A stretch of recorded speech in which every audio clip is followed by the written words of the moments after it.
하나님께서 우리 공동체에게 오늘 주신 말씀 같이 봅시다. 여호수아서 3장 1절부터 6절까지 되겠습니다. 우리 같이 한 절씩 교독합시다. 또 여호수아가 아침에 일찍이 일어나서 그와 모든 이스라엘 자손들과 더불어 시딤에서 떠나 요단에 이르러 건너가기 전에 거기서 유숙하니라. 사흘 후에 관리들이 진중으로 두루 다니며 백성에게 명령하여 이르되 너희는 레위 사람 제사장들이 너희 하나님 여호와의 언약궤 매는 것을 보거든 너희가 있는 곳을 떠나 그 뒤를 따르라.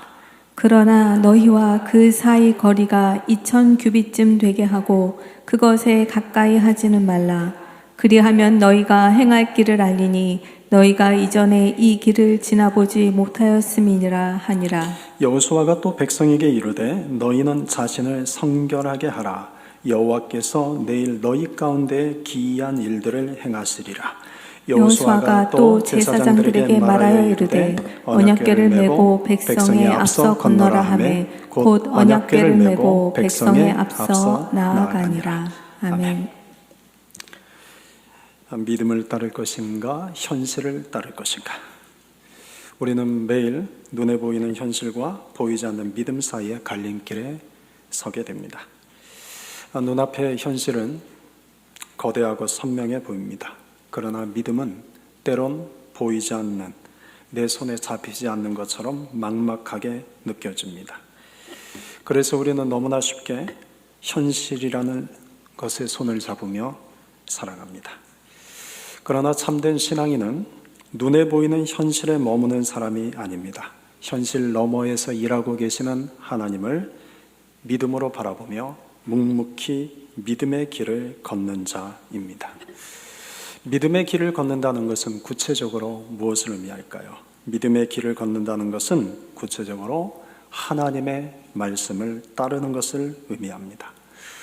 아브라함이 믿음의 조상이 될 수 있었던 것, 그 비결은 어떤 대단한 능력이 있어서가 아닙니다. 그저 믿음으로 하나님의 말씀을 따라 살았기 때문입니다. 수많은 신앙의 선배들 역시 예외 없이 하나님의 말씀을 삶의 기준으로 삼았고 그 말씀을 이정표 삼아 인생의 길을 걸었습니다. 여기서 우리는 지난번에도 말씀드린 것처럼 신념과 믿음을 분명하게 분별해야 합니다. 신념은 나로부터 시작합니다. 내 생각과 의지를 따르는 것입니다. 예컨대 나는 성공할 것이다. 나는 잘 될 것이다. 나는 할 수 있다라는 자기 긍정과 자기 확신은 믿음이 아니라 신념에 불과합니다. 그리고 이런 신념은 내 의지에 기반하는 것이기 때문에 상황이 나빠지면 금방 꺾이고 절망에 빠지기 쉽습니다. 그러나 믿음은 하나님으로부터 시작합니다. 내 생각과 형편이 어떠하든지 오직 하나님의 말씀을 따르는 것입니다. 그래서 하나님께서 떠나라 하시면 떠나고 멈추라 하시면 멈추고 하라고 하시면 하고 하지 말라고 하시면 하지 않는 거룩한 순종이 곧 믿음입니다. 믿음은 하나님의 말씀에 근거하기 때문에 상황이 나빠지거나 최악일지라도 그 말씀이 내 안에 꺼지지 않는 소망의 불꽃이 됩니다. 신념은 나를 욕심으로 채우는 것이지만 믿음은 나를 비우고 그 자리에 하나님과 하나님의 말씀을 채우는 것입니다. 신념은 내 욕심을 따라 사는 것이지만 믿음은 하나님과 그분의 말씀을 따라 사는 것입니다. 그러므로 우리는 하나님의 말씀을 들어야 합니다. 근데 더 정확하게 표현하면 하나님의 말씀을 들을 길을 가진 자가 되어야 합니다. 똑같은 자리에 앉아 있어도 말씀이 들리는 사람이 있는가 하면 전혀 들리지 않는 사람도 있습니다. 똑같은 말씀인데도 그 말씀이 은혜가 되는 사람이 있는가 하면 전혀 은혜가 되지 않는 사람도 있습니다. 똑같은 말씀을 알았는데도 그 말씀이 나를 생명으로 깨닫게 되는 그런 은혜가 있는 사람이 있는가 하면 똑같은 말씀을 알아도 아무런 감동이 없는 사람도 있습니다. 왜 이런 차이가 나는 걸까요? 예수님께서 우리 안에 말씀이 들리지 않고 깨닫지 못하고 열매를 맺지 못하는 이유를 분명하게 말씀하셨습니다. 그것은 지식의 문제가 아닙니다. 그것은 열심의 문제도 아닙니다. 마음의 문제입니다. 길가처럼 굳어버린 마음, 돌밭처럼 얕은 마음, 가시떨기처럼 염려와 욕심이 가득한 마음에는 말씀이 깊이 뿌리를 내릴 수 없습니다. 그래서 아무리 말씀을 들어도 깨닫지 못하고, 아무리 말씀이 내 안에 들어와도 전혀 열매를 맺지 못합니다. 그러나 마음이 옥토, 좋은 땅과 같은 마음이 될 때 반드시 100배, 60배, 30배의 열매를 맺습니다. 그러므로 우리가 말씀을 듣기 전 먼저 우리 마음을 살펴봐야 합니다. 그리고 우리 마음이 옥토, 좋은 땅이 되기를 하나님께 간구해야 합니다. 우리 스스로의 힘으로는 길가요 돌밭이요 가시떨기와 같은 내 마음을 바꿀 수 없습니다. 오직 성령께서 내 마음의 밭을 갈아엎어 달라고 간구해야 합니다.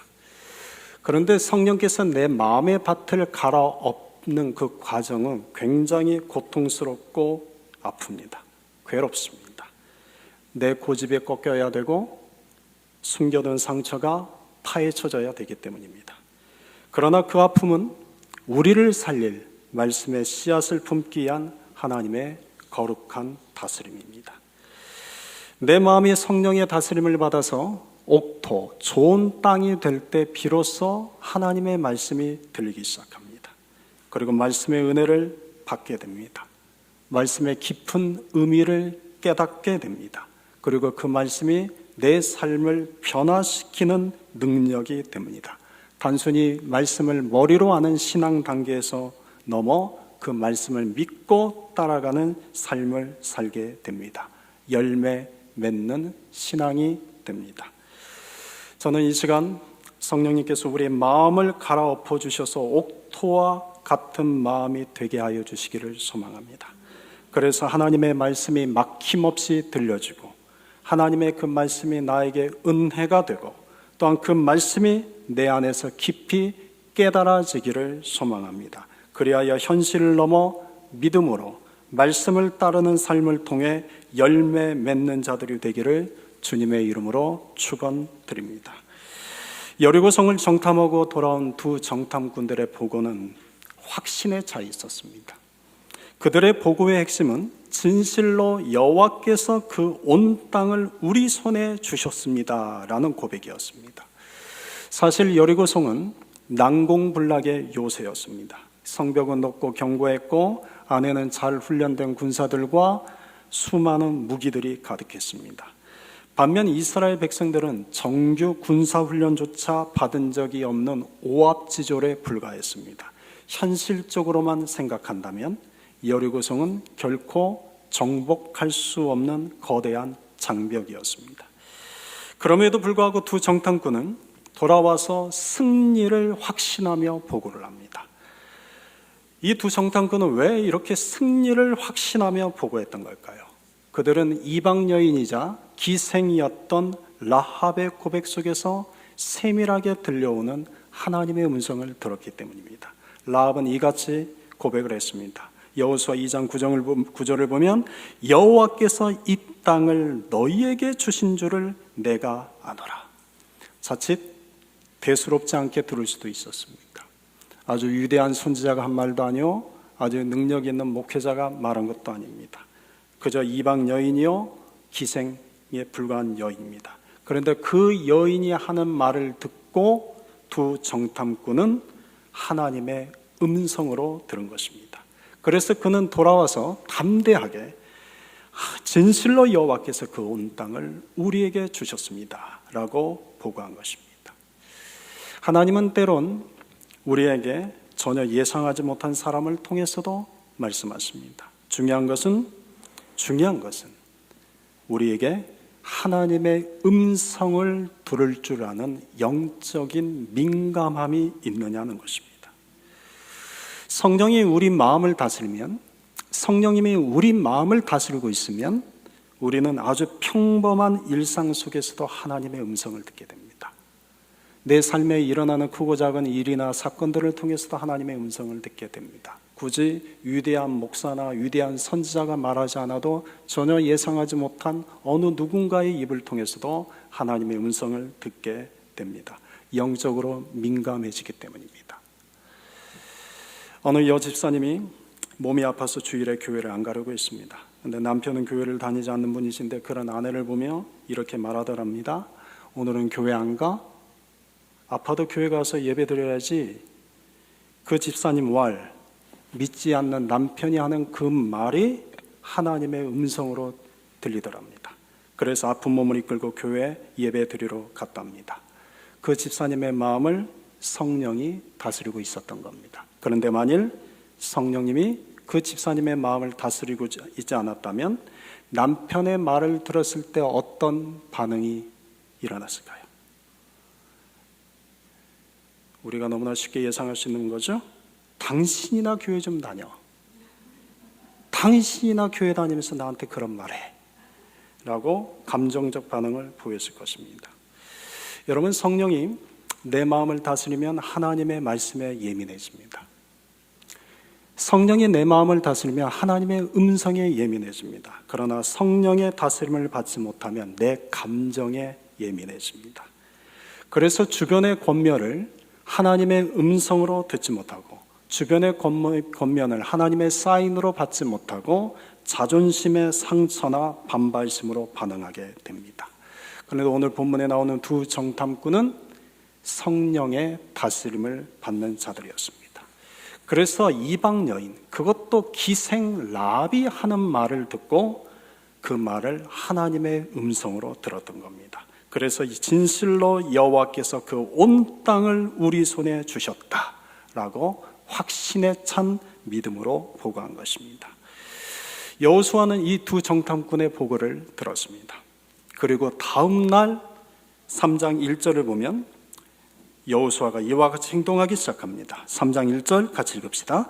또 여호수아가 아침에 일찍이 일어나서 그와 모든 이스라엘 자손과 더불어 시딤에서 떠나 요단에 이르러 건너가기 전에 거기서 유숙하니라.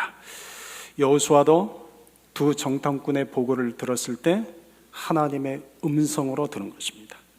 그래서 다음 날 아침 일찍이 일어나서 이스라엘 자손들과 함께 시딤을 떠나 요단강 앞까지 간 것입니다. 그런데 이스라엘 자손들 역시도 하나님의 음성으로 들었습니다. 그래서 함께 따라간 것입니다.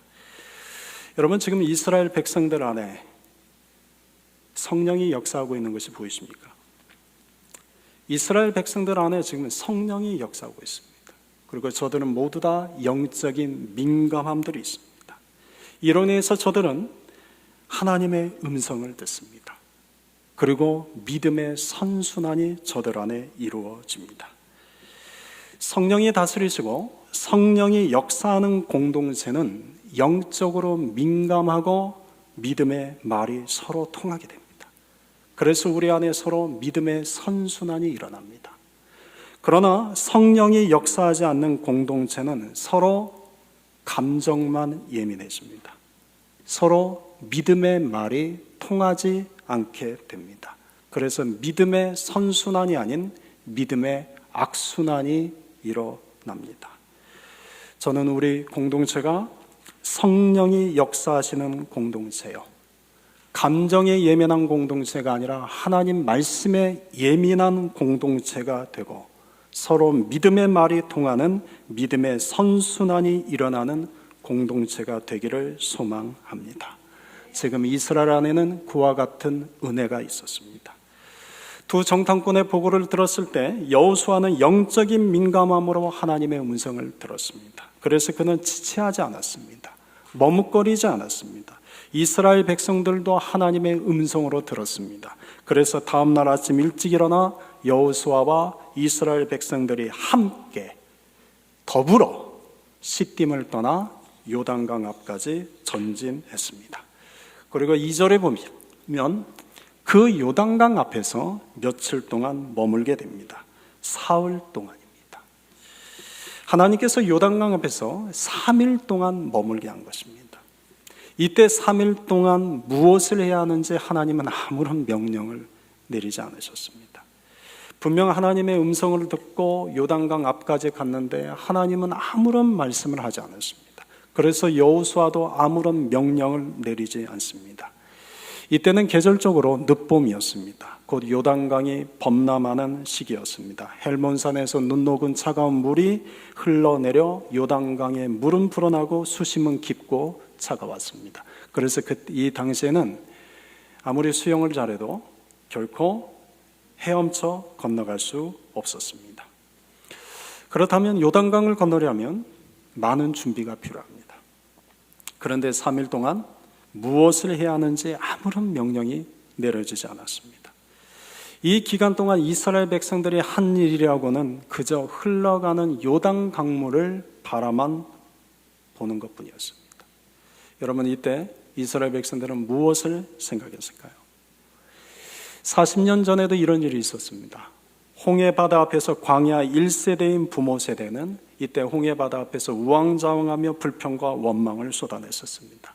그때 모세가 이스라엘 백성들을 향하여 이렇게 외쳤습니다. 출애굽기 14장 13절과 14절입니다.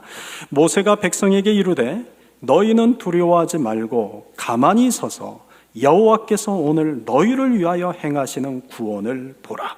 여호와께서 너희를 위하여 싸우시리니 너희는 가만히 있을지니라. 여러분, 광야 1세대가 한 일은 그저 가만히 있는 것입니다. 그저 가만히 하나님의 행하실 일을 바라보는 것입니다. 그때 하나님께서 동풍을 불어오게 하셨습니다. 홍해바다를 서서히 갈라지게 하셨고 바다가 마른 땅이 되게 하셨습니다. 그 길을 따라 이스라엘 자손들이 걸어서 건너가게 하셨습니다. 이는 사람으로는 할 수 없는 일이었지만 하나님으로서는 하실 수 있는 일이었습니다. 요단강 앞에 도착한 광야 2세대는 3일 동안 머물며 요단강을 바라보면서 부모 세대로부터 들었던 홍해바다 이야기를 떠올렸을 것입니다. 그리고 요단강을 보며 이런 생각을 했을 겁니다. 우리 힘으로는 요단강을 건너갈 수 없다. 그러나 하나님은 하실 수 있다. 이스라엘 백성들은 3일 동안 부모 세대들이 홍해를 건널 때 하나님이 놀라운 일을 행하신 것처럼 이들 역시도 하나님께서는 이번에 이 요단강을 어떻게 건너가게 하실까? 하나님께서 우리에게는 어떤 일을 행하실까? 기대하며 바라보았을 것입니다. 그러므로 3일이라는 시간은 단지 무료하게 보낸 시간이 아니라 하나님의 행하실 일을 기대하며 기다리는 시간이었습니다. 그런데 사람들이 여러분 제일 힘들어하는 것이 기다림입니다. 가만히 기다리지 못합니다. 그래서 언제나 내가 앞서갑니다. 요단강 앞에서 겨우 3일을 기다리는 것인데도 그 시간을 기다리지 못하는 자들이 분명히 있었을 것입니다. 그런 사람들은 아마도 요단강을 건널 수 있는 얕은 곳은 어디일까? 요단강을 건널 수 있을 만한 뗏목이라도 만들려면 나무를 어디에서 구해야 될까? 여기저기 사방 돌아다녔을지 모릅니다. 여러분, 기다림도 믿음입니다. 믿음은 인내하며 기다리는 것입니다. 기다림은 단지 아무것도 안 하는 것이 아니라 기다림은 하나님이 일하실 것을 기대하며 마음을 준비하는 적극적인 믿음의 행위입니다. 농부가 봄에 씨를 뿌린 뒤에 가을 추수 때까지 참고 기다려야 되는 것처럼 우리도 참고 기다려야 합니다. 여러분, 기도했으면 기도 응답이 더딜지라도 참고 기다리십시오. 복음을 전했으면 지금은 그가 믿지 않을지라도 참고 기다리십시오. 선을 행했으면 낙심하지 않고 참고 기다리십시오. 갈라디아서 6장 9절에서 이같이 말씀합니다. 우리가 선을 행하되 낙심하지 말지니 포기하지 아니하면 때가 이름에 거두리라. 여러분, 이 갈라디아서 6장 9절에서 포기하지 아니하면, 무슨 뜻입니까? 참고 기다리라는 것입니다. 포기한다는 것은 참고 기다리는 것을 내려놓는다는 뜻입니다. 포기하지 아니하면, 때로는 하나님께서 우리에게 아무것도 할 수 없는 무력한 시간을 허락하실 때가 있습니다. 때로는 하나님께서 내 방법과 경험은 다 바닥나고 내 힘으로는 어찌할 수 없는 시간을 주실 때가 있습니다. 내 힘으로는 도저히 할 수 없는 일들이 내 앞을 가로막고 있을 때가 있습니다. 세상 사람들에게 그 시간은 절망과 낙심의 이유가 됩니다. 그러나 신앙인에게 그 시간은 오히려 하나님의 행하실 일들에 대한 기대감으로 참고 기다리는 시간입니다. 낙심하지 않고 포기하지 아니하면 때가 이름에 거두리라. 이 말씀처럼 하나님의 때에 하나님의 방법으로 일하실 것을 신뢰하며 인내하는 자가 요단강이 갈라지는 기적을 맛보게 됩니다. 3일이 지났습니다. 마침내 이제 백성들에게 명령이 떨어집니다. 그 명령은 언약궤를 따라가라는 명령이었습니다. 우리 같이 3절, 4절 같이 읽겠습니다. 백성에게 명령하여 이르되 너희는 레위 사람 제사장들이 너희 하나님 여호와의 언약궤 매는 것을 보거든 너희가 있는 것을 떠나 그 뒤를 따르라. 그러나 너희와 그 사이 거리가 2000규빗쯤 되게 하고 그것에 가까이 하지는 말라. 그리하면 너희가 행할 길을 알리니 너희가 이전에 이 길을 지나보지 못하였음이니라 하니라. 아멘. 언약궤 안에는 모세가 시내산에서 하나님께 받은 십계명 2 돌판이 들어있었습니다. 그러므로 언약궤는 하나님의 약속과 말씀을 상징합니다. 언약궤를 따라가라 라는 것은 곧 하나님의 말씀을 따라가라는 뜻입니다. 이는 믿음으로 살아가라는 뜻이기도 합니다. 그런데 언약궤의 뒤를 따를 때 지켜야 할 한 가지 원칙이 있습니다. 그 원칙은 언약궤와 백성 사이에 2000규빗이라는 거리를 유지하는 것입니다. 2000규빗은 약 3000피트 정도 거리입니다. 914m입니다. 마일로 하면 0.6마일입니다. 이 말씀은 훗날 이스라엘의 안식일 법을 제정할 때 사람이 안식일에 이동할 수 있는 거리의 기준이 됩니다. 그런데 여기서 왜 하나님은 우리에게 2000규빗이라는 간격을 지키라고 하신 걸까요? 왜 하나님은 우리에게 더 가까이 오라고 하시지 않은 걸까요? 여러분, 하나님은 거룩한 분이십니다. 그러나 우리는 죄인입니다. 거룩하신 하나님과 죄인인 인간이 만나면 하나님의 거룩함이 훼손되는 것이 아니라 하나님의 거룩하심 앞에서 죄인인 인간이 숨을 거두게 됩니다. 그래서 거룩하신 하나님과 죄인인 인간 사이에는 2000규빗이라는 간격을 두어서 그 간격은 우리를 위한 사랑의 거리요 거룩함의 거리가 됩니다. 여러분, 마치 밤에 불을 보고 달려든 나방들이 있습니다. 이 나방들은 이 불을 보고 너무나 기뻐서 달려듭니다. 그런데 그 나방들의 결론은 그 불에 타 죽습니다. 마찬가지로 죄인인 우리가 하나님의 거룩함의 무방비 상태로 노출이 되면 우리도 모르게 그분의 거룩하심 앞에 생명을 잃을 수밖에 없습니다. 그래서 하나님은 우리를 위해서 우리를 사랑하시기 때문에 2000규빗이라는 간격을 두고 따라오라고 말씀하신 것입니다. 그래서 하나님과 이스라엘 백성들 사이에는 늘 2000규빗이라는 간격이 있습니다. 그 간격은 누구도 넘어설 수 없는 거룩함의 간격이었습니다. 그런데 이 간격을 허무신 분이 계십니다. 바로 예수님이십니다. 예수님께서 십자가에서 단번에 흘리신 보혈로 이 거리를 허무셨습니다. 이 간격을 허무셨습니다. 그래서 이제 우리는 더 이상 2000규빗의 거리를 유지하지 않아도 됩니다. 이제는 여러분들이 2000규빗 안으로 나아가 하나님께 더 가까이 나아가셔도 됩니다. 히브리서 4장 16절에서 이같이 말씀합니다. 그러므로 우리는 긍휼하심을 받고 때를 따라 돕는 은혜를 얻기 위하여 은혜의 보좌 앞에 담대히 나아갈 것이니라. 아멘. 그런데 사람들은 청개구리 기질이 있습니다. 청개구리가 뭔지 알죠? 청개구리는 꼭 반대로 행하는 거죠. 하라면 하지 않으려고 하고, 하지 말라고 하면 왜 이렇게 하려고 하는지. 우리 안에 이런 청개구리 기질이 있습니다. 언약궤 앞에 가까이 하지 말라고 하면 꼭 가까이 가다가 죽는 자들이 있습니다. 그런데 이제는 반대로 담대하게 언약궤 앞에 나아가라고 하면 나아가지 않습니다. 사랑하는 성도 여러분, 예수님의 이름으로 담대하게 은혜의 보좌 앞에 날마다 나아가십시오. 하나님은 때를 따라 돕는 은혜를 베풀어 주십니다. 백성들에게는 언약궤를 따라가라는 명령이 주어졌습니다. 그리고 이어서 제사장들에게도 명령이 내려집니다. 6절입니다. 같이 읽겠습니다. 여호수아가 또 제사장들에게 말하여 이르되 언약궤를 메고 백성이 앞서 건너라 하매 곧 언약궤를 메고 백성이 앞서 나아가니라. 한마디로 언약궤를 메고 앞서 건너가라는 명령입니다. 여러분, 상식적으로 생각하면 지금 전쟁을 앞두고 있을 때는 용사들이 앞서가는 것이 옳습니다.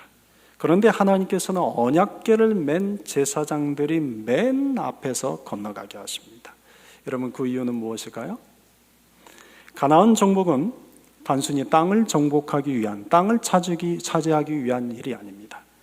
가나안에 가득한 우상들을 몰아내고 그곳에 하나님의 나라를 세우기 위함입니다. 따라서 가나안에서 이루어질 전쟁은 이스라엘에게 속한 전쟁이 아니라 하나님께 속한 전쟁이었습니다. 제사장들에게 언약궤를 메고 앞에서 건너가라 라고 말씀하신 것은 하나님께서 친히 길을 여시고 하나님께서 이스라엘보다 앞서서 직접 싸우시겠다, 그런 뜻입니다.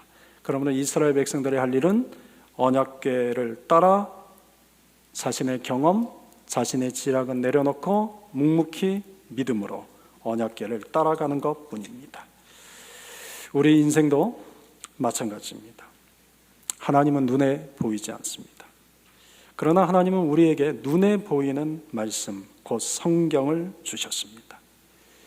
이스라엘 백성들이 언약궤를 따라간 것처럼 우리도 하나님의 말씀을 앞세우고 그 말씀을 따라가야 합니다. 여러분은 지금까지 몇 년의 인생길을 걸어오셨습니까? 여러분들은 지금까지 몇 년의 인생길을 걸어오셨습니까? 저마다 다 다르죠? 여러분은 앞으로 몇 년을 더 걸어가실 것 같습니까? 여러분은 앞으로 어떤 인생길을 걸어가실 것 같습니까?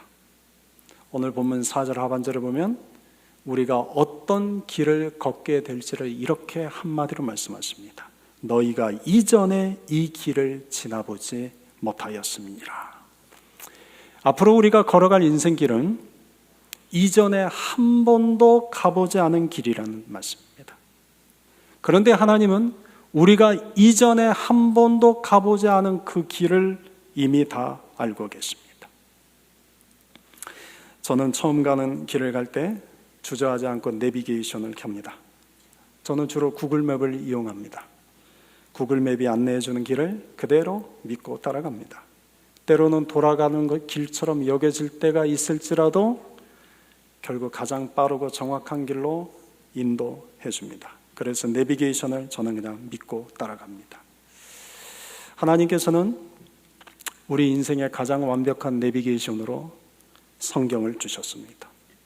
그러므로 이전에 가보지 않은 인생길을 걸어가는 우리가 믿고 따라가야 할 것은 우리 인생의 내비게이션인 성경입니다. 여러분, 저는 오늘 이 말씀은 우리 공동체에게 주신 말씀입니다. 우리가 여호수아를 시작하면서 하나님께서 우리에게 건너기를 원하시는 요단강은 어딘가, 그 요단강을 건너 우리가 새롭게 나아갈 가나안 땅이 어딘가를 놓고 우리가 함께 기도하며 여기까지 왔습니다. 그 중에 하나님이 우리에게 새로운 교회 이전터를 보여주셨습니다. 그런데 지금 우리는 요단강 앞에 선 이스라엘 백성들처럼 3일간 침묵하고 기다리는 것처럼 우리도 지금 침묵하며 기다리는 시간입니다. 그런데 이 기다림의 시간은 무료의 시간이 아니라 우리는 하나님의 행하실 일들을 기대하며 기다리는 시간입니다. 이제 요단강을 건너가는 그 길은 과거 믿음의 부모 세들이 건너갔던 홍해 바다와 같은 길이 아닙니다. 40년 동안 광야를 지나왔던 그 길이 아닙니다. 전에는 가보지 않은 전혀 새로운 길을 가게 하십니다. 저는 이 말씀이 우리 공동체에 주신 말씀이라고 믿습니다. 또한 저는 이 말씀이 우리 공동체에 속한 각 지체들에게 주시는 말씀이라고 믿습니다. 여러분, 우리는 이전에 가보지 않은 인생길을 가게 될 것입니다. 우리는 이전에 지나가지 않은 그 길을 다시 새롭게 건너가게 될 것입니다. 그런데 우리가 가보지 않은 그 길을 갈 때 우리 인생의 내비게이션은 성경을 따라가면 됩니다. 사람이 만든 내비게이션도 의심 없이 믿고 따라갑니다. 하물며 우리를 지으시고 우리의 내일을 이미 보고 계신 하나님의 말씀은 왜 따르지 않는 걸까요? 우리 안에 지독히도 청개구리 기질이 강합니다.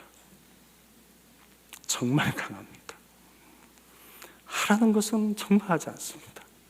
하지 말라고 하는 것은 꼭 어떻게든 하려고 합니다. 여러분, 내 경험과 판단이 앞설 때 잠시 멈추십시오. 그리고 잠시 기다리며 하나님의 말씀을 내 인생의 앞에 두십시오. 내 생각의 속도를 따라가지 말고 말씀의 속도를 따라 더디더라도 믿음으로 한 걸음씩 내디뎌 가십시오. 그러면 하나님이 우리의 길을 정확하게 인도하실 것입니다. 사랑하는 성도 여러분, 우리는 모두 이전에 한 번도 가보지 않은 인생길을 걸어가고 있는 중입니다. 이것은 우리 공동체에게도 적용되는 이야기요, 우리 개인의 인생에게도 적용되는 이야기입니다. 그 길에는 두려움도 있고 분명 불확실함도 있습니다. 그러나 걱정하거나 두려워할 필요가 없습니다. 하나님께서 우리보다 앞서 가십니다. 그리고 우리의 길을 준비하고 계십니다. 이스라엘 백성들이 언약궤를 앞세우고 그 뒤를 따라갔던 것처럼 우리도 하나님의 말씀을 앞세우고 그 뒤를 따라갑시다. 우리가 하나님의 말씀을 내 인생의 내비게이션으로 삼고 따라갈 때 여호수아서 3장 5절 하반절에 주님은 이렇게 약속하십니다. 3장 5절을 보십시오. 여호와께서 내일 우리 가운데 기이한 일들을 행하시는 것을 보게 될 것입니다. 사랑하는 성도 여러분, 지금 여러분의 인생을 인도하고 있는 것은 무엇입니까? 경험입니까? 감정입니까? 아니면 하나님의 말씀입니까? 지금 여러분은 무엇을 따라가고 계십니까? 눈앞에 보이는 현실을 따라가고 계십니까? 하나님의 말씀을 따라가고 계십니까? 우리는 지금까지 가보지 않은 길을 걷게 될 것입니다. 오늘 이 시간은 우리 인생의 운전대를 다시 하나님께 맡겨드립시다. 하나님의 말씀을 내 인생의 내비게이션으로 삼고 믿음으로 순종하며 따라갑시다. 그 길 끝에서 하나님께서 예비하신 약속의 땅과 놀라운 은혜를 반드시 경험하게 될 것입니다. 하나님께서 우리의 길을 인도하시고 기이한 일들을 행하여 주실 것입니다. 여호와께서 내일 너희 가운데 기이한 일들을 행하시리라. 이 약속의 말씀이 우리의 삶에도, 우리의 가정에도, 우리 공동체에도 동일하게 이루어지기를 주님의 이름으로 축원합니다. 아멘.